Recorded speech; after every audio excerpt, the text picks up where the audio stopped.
প্রিয় ভাই ও বন্ধুরা, আসসালামু আলাইকুম।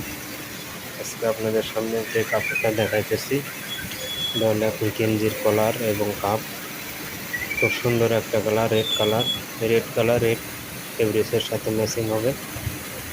এই ম্যাচিং করে এই গেঞ্জি তৈরি করা হবে। এই কলারগুলো এখন ডাইং থেকে এনে শুকানো হইতেছে স্কুইজার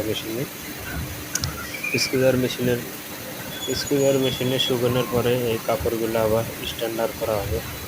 স্ট্যান্ডার্ডে আবার শুকানো হবে, শুকানোর পরে আবার কোয়ালিটি চেক করে সুন্দরভাবে প্যাকেট করা হবে। প্যাকেটগুলো ডাইনিং থেকে গার্মেন্টসে যাবে, গার্মেন্টসে আবার কোয়ালিটি চেক হবে, হওয়ার পরে বডির সাথে আবার ম্যাচিং হবে। হওয়ার পরে এগুলো অর্ডার হবে শিপমেন্টের মাধ্যমে। লট নাম্বার এবং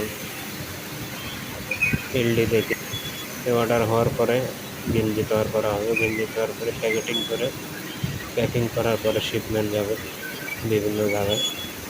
এগুলো কাজগুলো আপাতত আমরা অপারেটরগুলি করে থাকি। বিভিন্ন operator, dyeing operator, knitting operator, printing operator, garments sewing operator, বিভিন্ন অপারেটর বিভিন্ন কাজ করতে হয়। এগুলো কাজগুলো আমরা করে থাকি।